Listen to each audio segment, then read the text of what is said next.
Assalamualaikum warahmatullahi wabarakatuh. Om Swastiastu, Salam, Namo Buddhaya, Salam sejahtera untuk kita semua. Salam harmoni. Pada kesempatan kali ini, kami dari kelompok 1 akan mempresentasikan hasil kerja kelompok kami dengan materi distribusi frekuensi.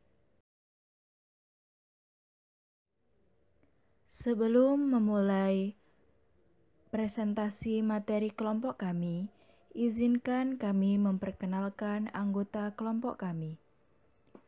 Yang pertama, Dita Zulia Pramesti dengan NIM 1917011039.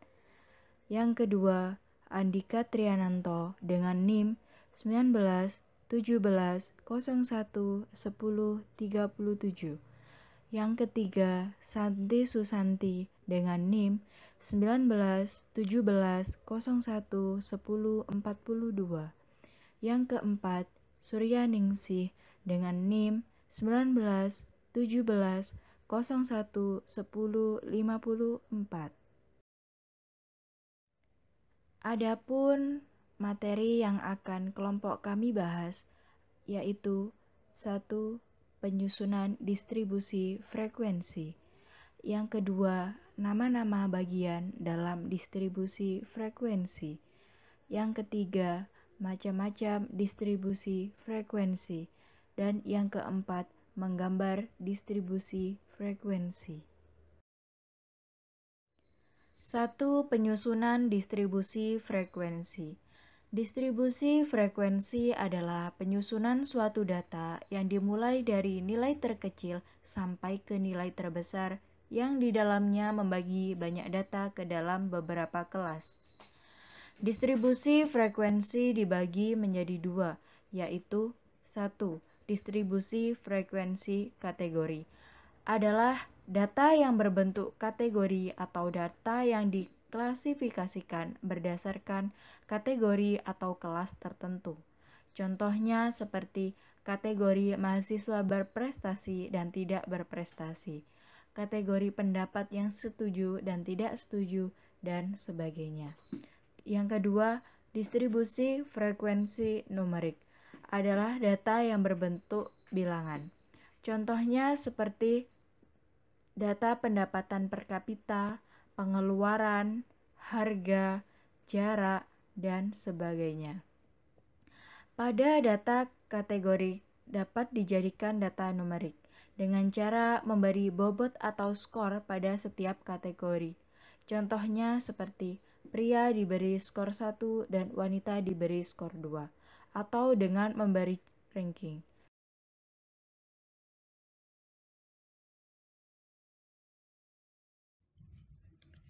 Baik, selanjutnya saya akan membahas mengenai nama-nama bagian dari distribusi frekuensi. Adapun nama-nama bagian dari distribusi frekuensi adalah sebagai berikut.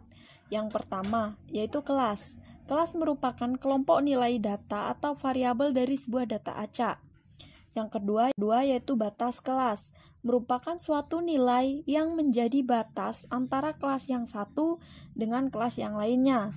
Sedangkan batas kelas sendiri adalah batas semu dari masing-masing kelas tersebut. Hal ini dikarenakan di antara kelas yang satu dengan kelas yang lainnya itu ada lubang tempat angka tertentu. Nah, di dalam batas kelas ini juga terdapat dua batas kelas untuk data yang telah diurutkan, yakni batas kelas bawah dan batas kelas atas. Batas kelas bawah terdapat di bagian deret sebelah kiri setiap kelas, dan batas kelas atas terdapat di bagian deret sebelah kanan setiap kelas. Selanjutnya yang ketiga yaitu tepi kelas atau batas nyata kelas, merupakan batas kelas yang tidak mempunyai lubang untuk angka tertentu antara kelas yang satu dengan yang lainnya. Berbeda halnya dengan batas kelas tadi. Kalau batas kelas tadi kan dia masih memiliki ataupun mempunyai lubang tempat angka tertentu.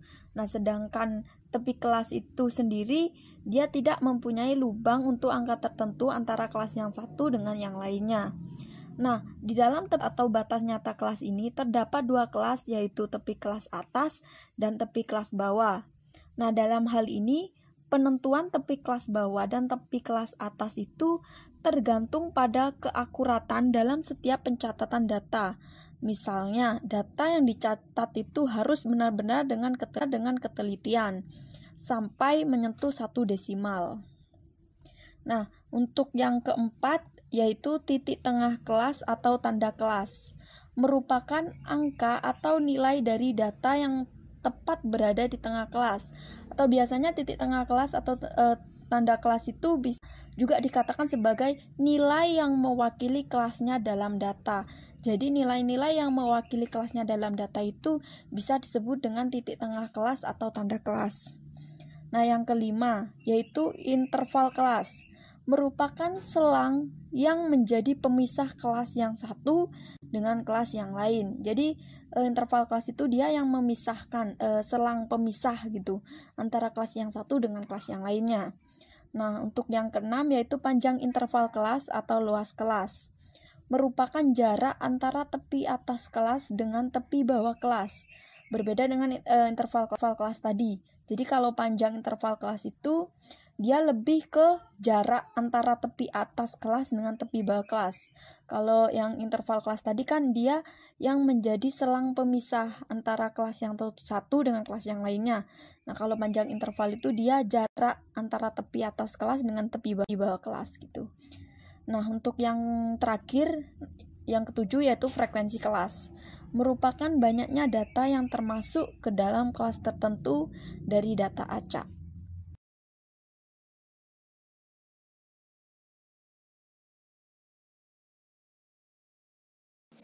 Dan selanjutnya yang nomor 3 kita akan membahas tentang macam-macam distribusi frekuensi. Yang pertama, distribusi frekuensi kumulatif. Dalam distribusi frekuensi kumulatif di sini, frekuensi sudah tidak lagi disajikan dalam setiap kelas, namun akan disajikan secara kumulatif dari belakang atau ke depan. Contohnya, frekuensi pada kelas ketiga tidak lagi disajikan hanya untuk kelas tersebut saja, namun meliputi kelas-kelas sebelumnya atau meliputi kelas-kelas berikutnya. Dengan begitu, distribusi frekuensi kumulatif dibedakan menjadi dua bagian, yaitu distribusi frekuensi kumulatif kurang dari dan distribusi frekuensi kumulatif atau lebih. Jika pada distribusi frekuensi kumulatif tipe kurang dari, frekuensi kumulatif bergerak dari frekuensi sebesar 0 atau sebesar frekuensi kelas pertama hingga frekuensi sebesar banyaknya data. Maka pada distribusi frekuensi kumulatif tipe atau lebih, frekuensi kumulatif bergerak dari frekuensi sebesar banyaknya data hingga frekuensi sebesar 0 atau frekuensi data pada kelas paling terakhir. Dan yang nomor 2, distribusi frekuensi biasa. Di dalam distribusi frekuensi biasa, hanya terdapat jumlah frekuensi dan jumlah kelas atau jumlah data di dalam tabel tersebut. Ada dua jenis distribusi frekuensi biasa, yaitu distribusi frekuensi numerik dan distribusi frekuensi pariwisata atau kategori. Distribusi frekuensi numerik adalah distribusi frekuensi yang pembagian kelasnya hanya berisikan angka saja. Sedangkan distribusi frekuensi pariwisata atau kategori adalah distribusi frekuensi yang pembagian kelasnya dinyatakan berdasarkan golongan atau data yang telah ada. Dan yang nomor 3, distribusi frekuensi relatif. Sebenarnya, frekuensi data tersebut dapat saja dinyatakan dengan bilangan relatif yang dihitung dengan membagi frekuensi masing-masing kelas dengan banyaknya data. Atau dapat juga ditulis dalam persentase dengan cara membagi frekuensi masing-masing kelas dengan banyaknya data yang selanjutnya dikali dengan 100%. Untuk materi yang terakhir adalah menggambar distribusi frekuensi. Dalam menggambar distribusi frekuensi itu ada 4 macam. Pertama yaitu histogram, yang kedua poligon, yang ketiga diagram lingkar atau pie chart, dan yang keempat ogiva.